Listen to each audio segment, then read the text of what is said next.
All right, I think we're going to get started here. And today's webinar is on business ownership and how to use business ownership as a way to secure wealth, legacy, and peace of mind for the business owner, the employees within the company, and the community at large. As we go through today's webinar, we are going to use a few polls to get to know each other. And these polls will all be confidential in nature, so feel free to pick the answer that is the best fit for you. We also will be taking questions through the chat window. And if you have a question that you would like to ask, please put it into the chat window, send it over to Robin, and she will then at the end of the webinar, we'll go to all of the questions and try and get them all answered. I expect that we'll be on the webinar for about 50 minutes. I just got a nice chat from an old friend. So good to see you, Scott, and glad to have you here. Welcome today, and welcome to everyone else who's joining us. Let's put the first poll question up, Robin, and we can let people weigh in on the best fit for them. And this is just a demographic question. How many people in our audience are business owners, employees of privately held businesses, advisors to privately held businesses? And if none of those are a fit, then go ahead and use the other box. And as you fill out this poll question, if it is in your way, I believe you can move it out of your way, just shove it around on the screen and get it out of your way so you don't have to look at it. And while we're letting people take their time to gather and answer this question, let's go and on to the next slide and tell you a little bit about who we are and what we do here at Strategy Leaders and why we do it.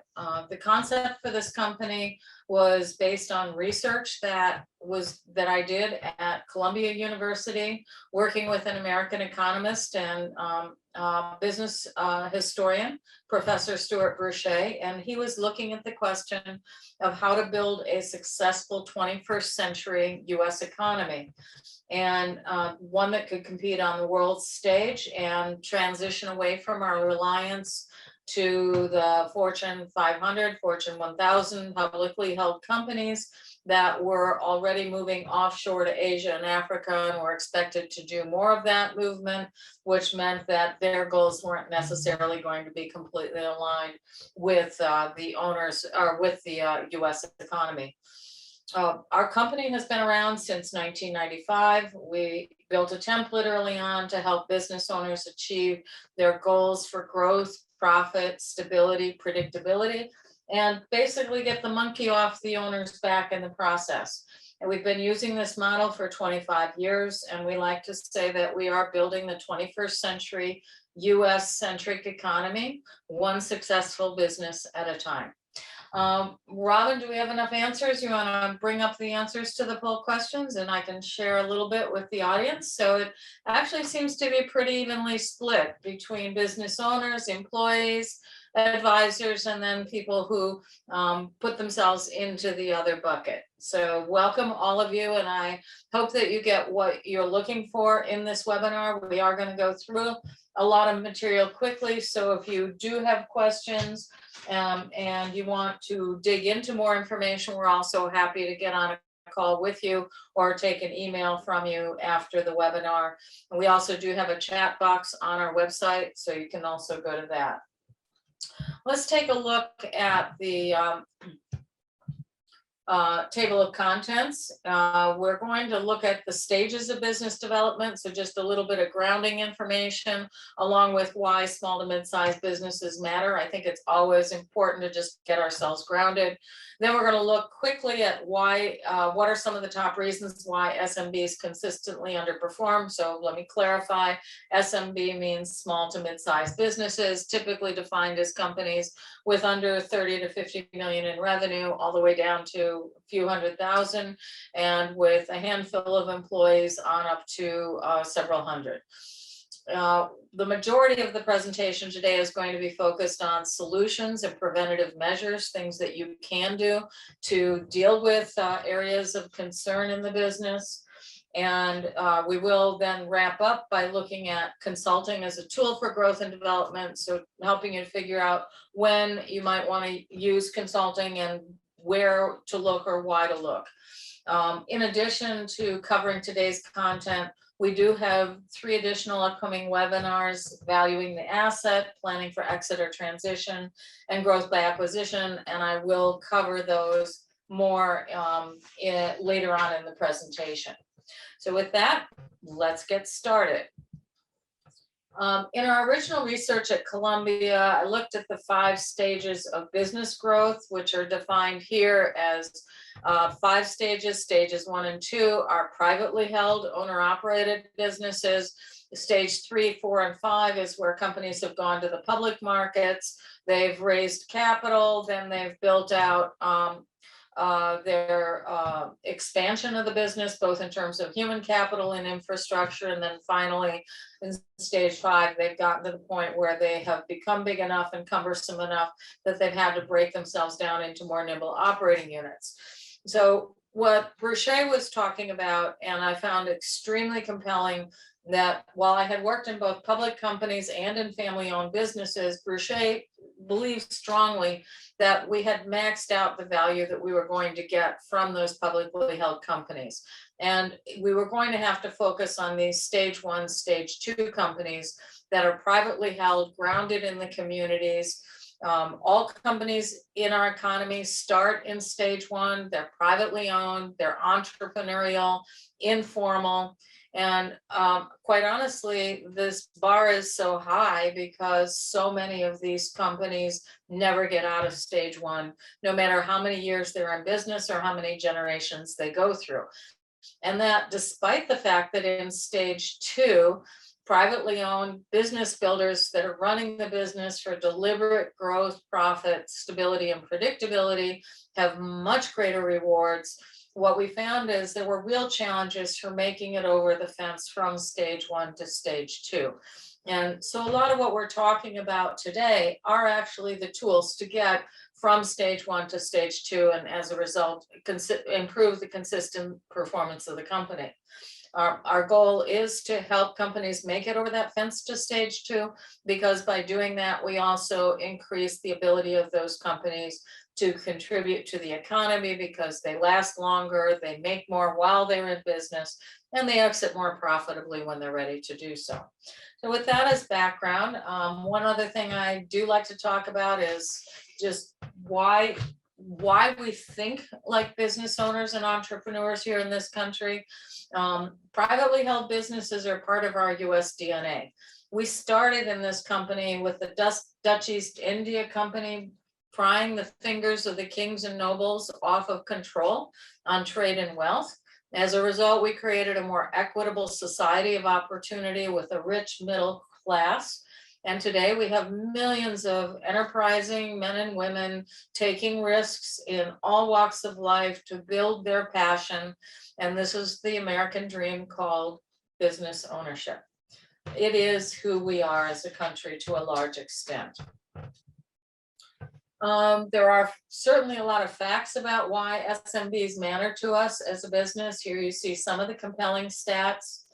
It's worth noting that in the 2001 recession and then the 2008 to 15 recession, we paid a severe price for ignoring the SMB market in favor of supporting big banks and big businesses. So if you'll remember the TARP program, a lot of money went to saving the banks, saving a couple of insurance companies and a couple of automakers.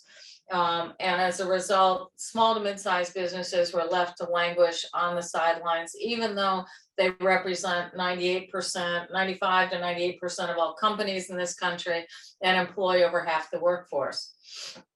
The price we paid was substantial, namely low wages, high unemployment, loss of income producing companies that had to be rebuilt or created by other entrants who wanted to come in.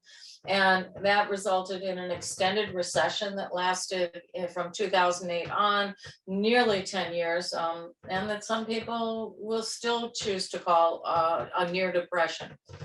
Today, we're doing something very different. As a result of addressing COVID, we are in fact focusing the rescue resources primarily on Main Street, which is code word for SMBs, small to mid-sized businesses, making sure that the companies that contribute greatly to our economy stay in business, their workers stay employed, and the companies have the resources that they need to continue to grow.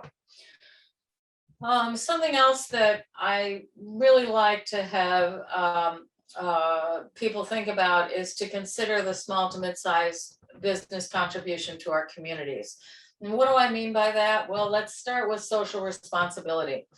In public companies, a CEO compensation has risen almost 1,000% since the late 1970s, and worker compensation at the same time rose about 12%.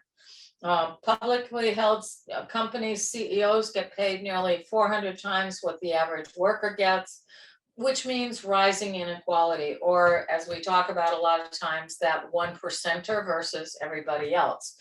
And that doesn't happen necessarily in privately held companies, where owners recognize the need to pay fair wages, to reinvest in their businesses, to keep them healthy, and to make sure that they continue to keep and develop the workers that they have so that they can continue to grow their businesses.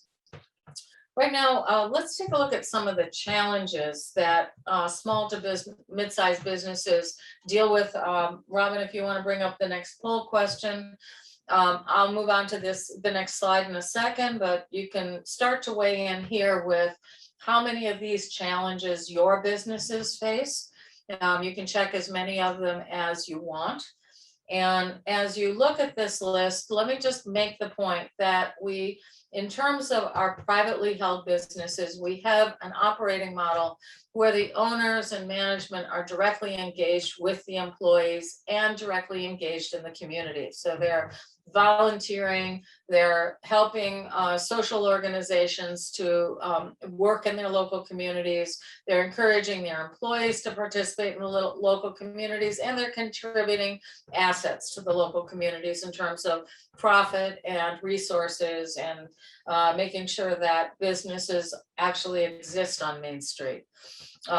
The other contributions that these businesses make that are really important is while they employ 50% of our workforce, they actually are the source of employment for most of the first and last jobs that our workers in our workforce get.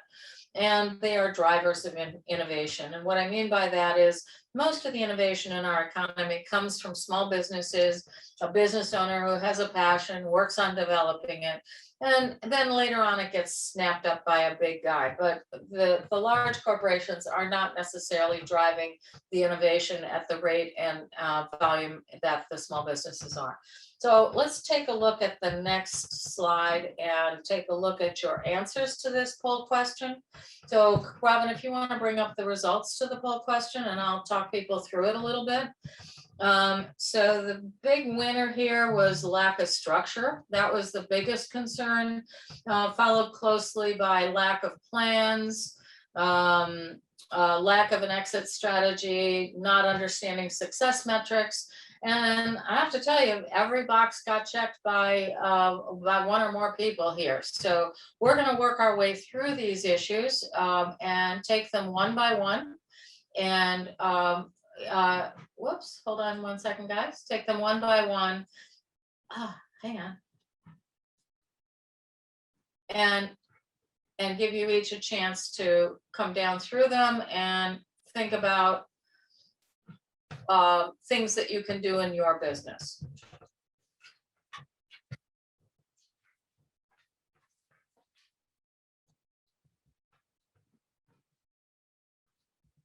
So in terms of solutions and preventative measures, this is the kind of stuff that we work on with our clients all day long, every day.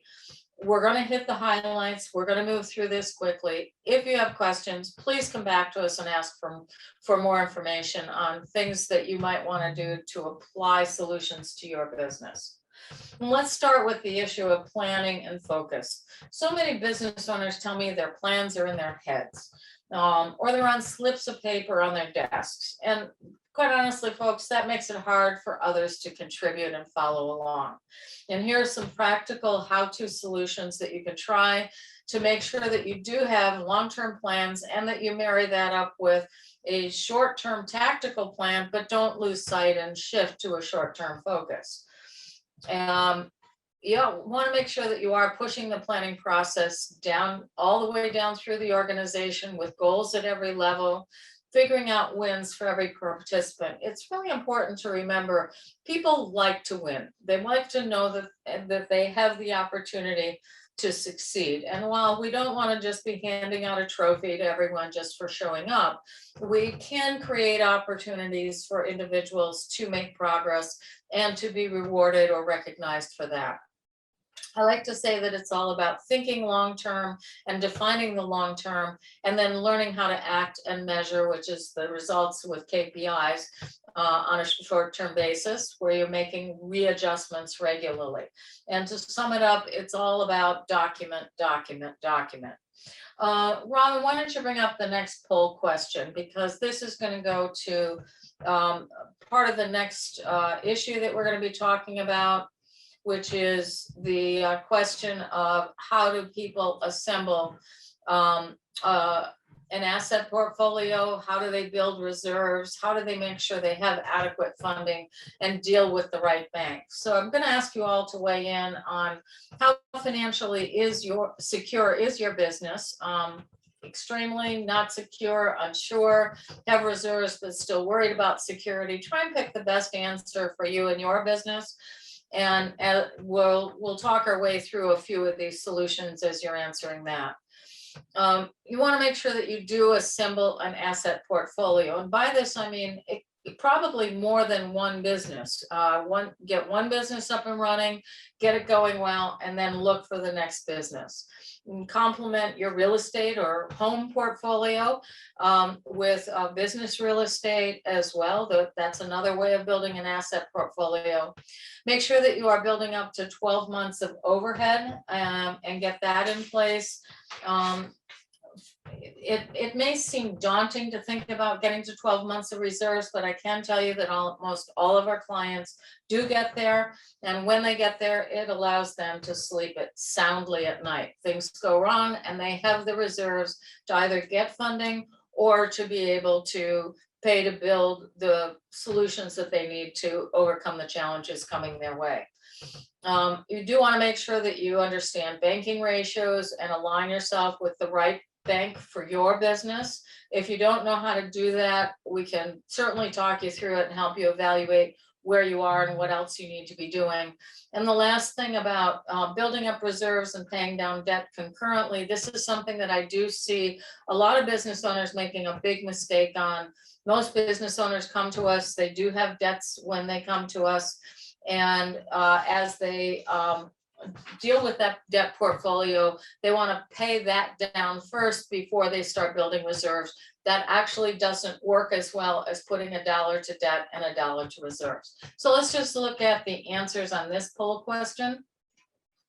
And it looks like most of you either feel pretty good about being financially secure, or you do have some concerns about the security of the business, but you are working on reserves. And I want to applaud that. I do think there's a lot of opportunity coming through the COVID programs that are out there to build up the reserves for the business.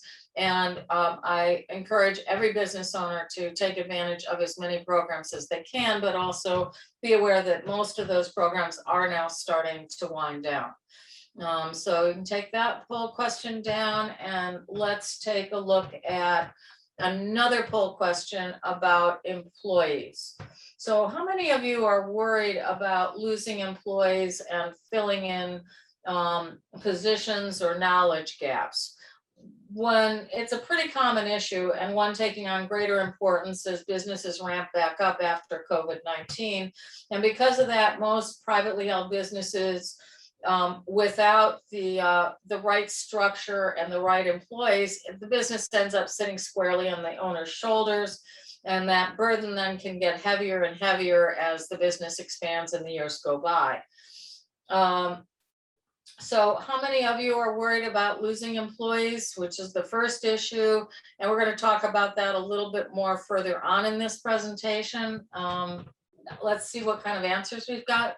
If you can give me the answers. So it runs the gamut. The biggest is mildly worried, and then a chunk of you are extremely worried and some not so worried at all. Take a look at these suggestions about building teams, learning to delegate, managing through reporting, defining departments and individual responsibilities, cleaning up lines of conflict, and then this last one, take vacations to test the structure. So let's throw up the next poll question here, Dahlia, or I'm sorry, Robin, because I want to know how you guys are all doing at taking vacations. Most business owners tell me they're lucky if they can get off for 2 weeks in a row, and there's no way that multiple owners can get off at the same time. I got to tell you, our clients are taking 2, 3, 4 or more weeks at a time. We actually have one client who regularly takes off 6 months at a time and uses that time to recharge and also come up with new ideas for the business. You want to bring up the answers on this one? Do we have the answers yet if it's filled in? Vacations are a tool that you want to use to step away from the business and give people an opportunity to perform without you in the way. And as you give them an opportunity to perform, you then come back in, see what worked, see what didn't work, work on fixing the problems, and then step away again for the next vacation. And it looks like most of you are getting 2 weeks. That's actually a pretty good answer to start. But if you're getting 2 weeks, now you want to start talking about, okay, how do I take 3 weeks? And then how do I take 4 weeks? All right, let's go to the next slide. So the next issue is all about running out of knowledge and stalling. And it's a biggie because it can be so hard to see. Symptoms can include that the company bounces around in the same bandwidth for several years, up a little, down a little, finding it hard to continue consistently growing revenue and profits without giving it back. And there are things that you can do about it. Here are some great suggestions. Use your planning process to both identify and then close gaps. So where the plans are not panning out, those are the gaps. And then what you want to do is document how you're going to close those skill gaps. You also want to allow employees to train on company time. Employees will be more likely to engage in the learning process if you're letting them use company time. You want to cross-train throughout the organization so that there are multiple people who can do everything in the company. Encourage and reward your employees for skill building and also build that into individual reviews. And then the bottom two are all about building future lists of who you're going to recruit in the future, that somebody that might have more knowledge than what your company has today and in one or more areas, and then also building a list of qualified vendors for the future. I think a lot of times this is where business owners thinking short term can get stuck. When they run into a problem, they'll start quickly looking for a person or looking for a vendor, as opposed to having been thinking for a couple of years about who they might want next in the business and really being prepared for that transition. Let's go to the next slide. And this one's all about lack of succession and replacement plans. We're hearing a lot about employees who leave jobs, not just because of money, but because they want a better or different work environment. This is really taking off in the news as we come out of COVID. And a lot of business owners do tell me that if they lose one or more key players, they're really screwed. There are ways to show key players your level of commitment and to get them to think twice about heading out the door. And here are some ways to go about building a solid workforce that will stick with you. First of all, build from the bottom up. So people grow with the company and they affiliate with the company as they grow. They see their success tied to the success of the company. They're part of the fabric of the business. Make sure that you're watching the culture that you're building, and that is community, respect, collaboration are three biggies right there. Make sure that you are identifying any individuals or positions that are hard to fill and addressing those as priorities, documenting knowledge about how those jobs are done, and then ultimately how every job in the company is done.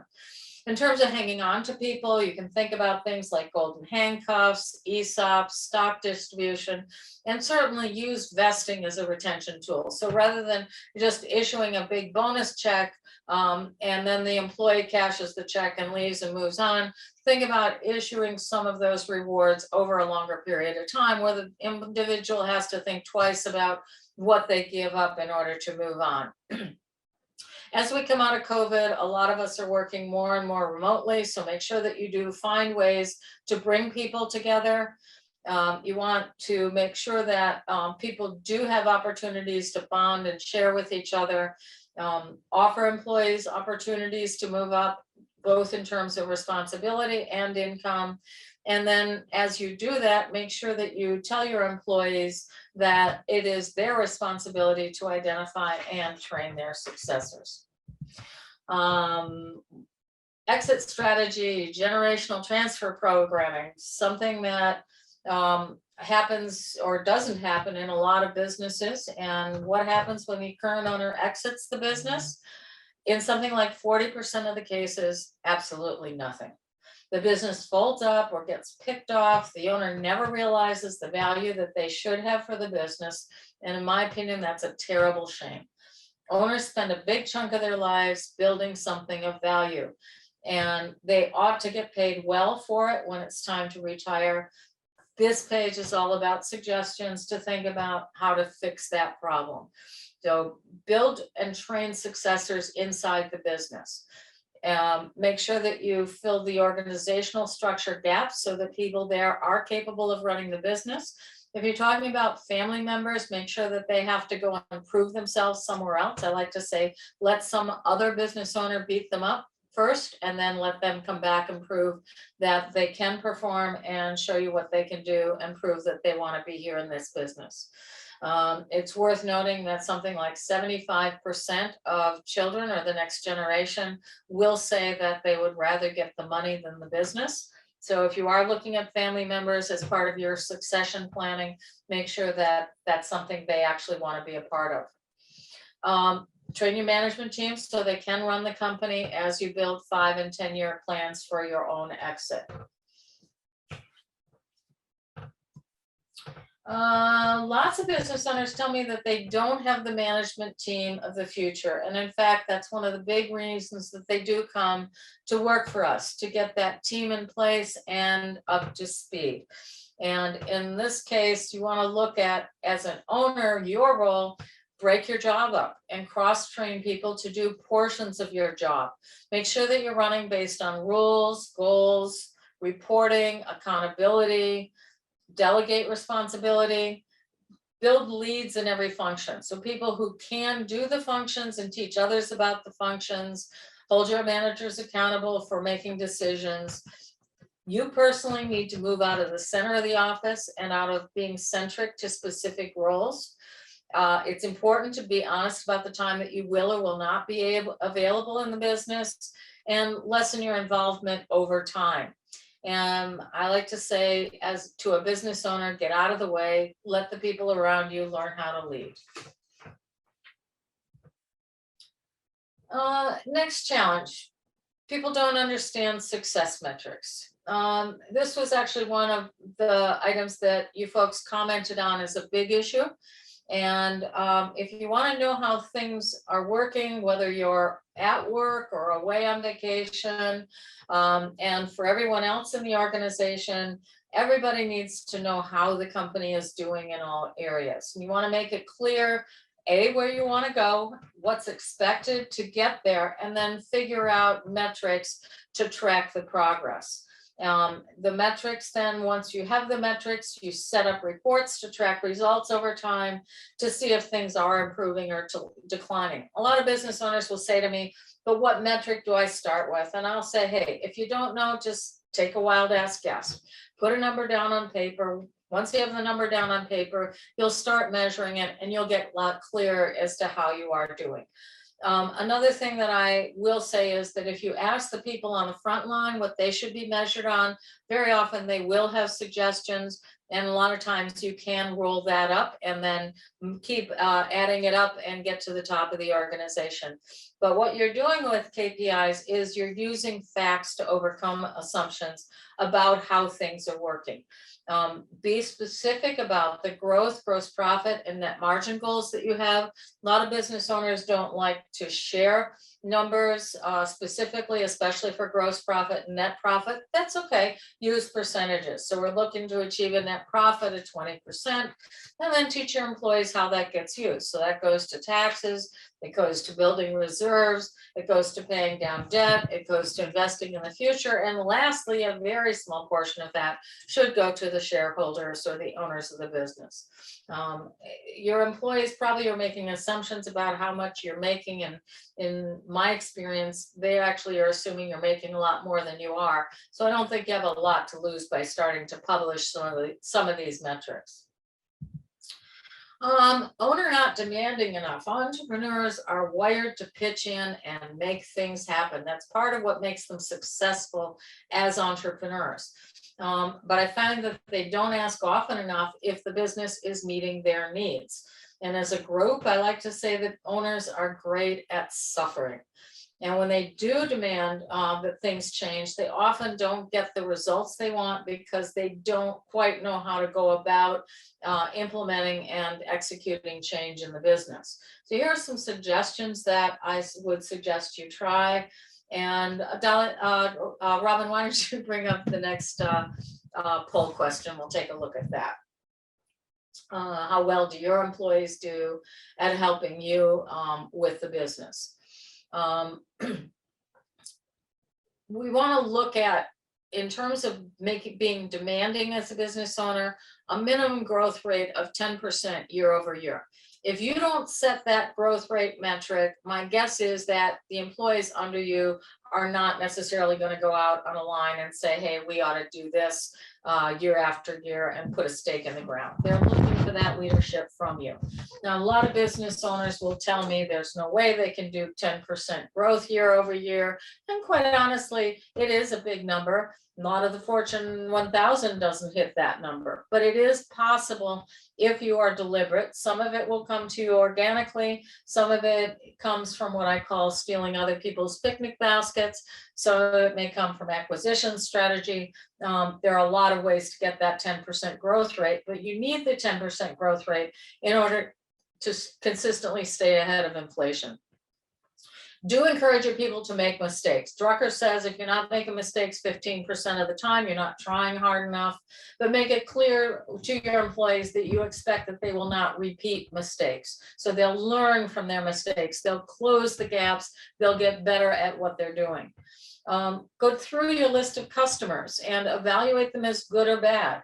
The ones that are bad, either build plans to replace them or turn them into good customers. And sometimes it takes having a frank conversation with a customer about, we're not sure we're going to be able to serve you in the future. Set standards for excellence internally and externally. So Robin, if you could bring up the results for this poll question. And it looks like we're getting kind of a mixed response on this one. You want to make sure that you are helping people get off the bus if they aren't a fit, and at the same time get training and mentoring in place to help people who are going to stay on the bus. Last one that we're going to take a look at is if you want everyone to rally around you, make it clear to everyone where you're going, why, and how. I've had business owners describe running a business as taking off in a plane without a flight plan or a map of landing sites. And that's risky at best and possibly disastrous, and yet it's really common. Something like 90% of business owners say every business should have a business plan, but when asked if they do, 3 out of 4 say they don't. When asked why, they say they're busy, they're not sure what should go into the planning process, they don't know who should be involved in helping them plan. So here are some suggestions. Do use the opportunity to document where you're going as a group opportunity, get people involved, make sure that your customers understand and support your goals. Define your contingency plan. So if things go wrong, what do we do? Train and reward people for being nimble and flexible and contributing to making changes when the plans aren't panning out. Make time as an organization for monthly, quarterly, and annually long-term planning. And then as your job as owner, number one job is to accept primary responsibility for driving the company's success by making sure that you are charting a clear path. So with that, let's just wrap up here. Is there a better way? I can promise you that there are real financial rewards for changing your approach and becoming a stage 2 business owner. Instead of having profits flatline near zero year after year, profits grow as fast as revenue. And that's because the waste and inefficiencies of the business are converted into profits. If you're curious and want to learn more, let's have a conversation or come back for our next webinars. So we do have 3 webinars coming up between now and January. The first one is coming up on November 17th, a webinar figuring out the value of the business. For most business owners, their business is either the first or second most valuable asset in their portfolio, their house being the other one. But most business owners don't regularly evaluate how they're doing at building value in the business. And this webinar will teach you how to go about that. And these are a few of the highlights of the topics that we'll cover. In December, we'll wrap up the year with a webinar on planning for exit, how do savvy business owners get ready to exit on their terms, and how can you shift the odds in your favor to meet your specific needs and timetable. This one is no joke. There could be millions of dollars tied to doing this right or not. And it can't be left for the last minute. It takes years to do it right. Although if you are running out of time, we'll have some tips on how to play catch up and salvage as much of the situation as you can. Then finally, we'll kick off January, the new year, and talking about how to grow your business by making acquisitions. Growing any business organically can be really tough. You want to consider your options for jump-starting growth with an acquisition. Some of our clients find this is so successful, they build it into their plans year after year. But acquisitions don't happen by chance. In this webinar, we'll talk about what to look for, why, and how to do everything possible to ensure that it works out well for you. And lastly, let's wrap up with a quick look at how to tell if it's time for you to consider getting some outside perspective to help grow and develop your business. If you're seeing some of these warning flags, it's probably time to start looking around for resources to help. Do your homework by looking for firms that specialize in addressing the kinds of issues facing your business and get to know who you're talking to. Take your time. Ask about how who the people that you're talking to, how they do at forecasting and achieving ROI for their clients and proving out their results. Check references and ask to see a written plan of attack, how they would go about helping before you get started. For those of you who may have questions about specifics on what we work on at Strategy Leaders, here's some examples of things we work on with our clients: brainstorming game plans, figuring out where the value is and isn't, assessing on needs, bringing in people, tools, and systems, training, coaching, educating, building accountability, preparing the next generation so that the company does survive, assisting ownership opportunities and transitions, building thriving companies run by confident owners and managers, and ultimately creating wealth for our clients. This is something that we are so focused on with every client. Specifically, the areas we work on focus on 7 key success factors: business plans that drive growth and profit, preparing for the next generation of ownership, advising buyers and sellers on how to get through a transition, determining value and setting KPIs, building management teams that can support the owner, working through the challenges unique to family-owned businesses. If you want more information, we would love to talk to you. We talk to thousands of business owners every year. It's part of who we are and what we like doing. And at this point, I would like to thank you all for attending and for your interest in building successful privately held businesses.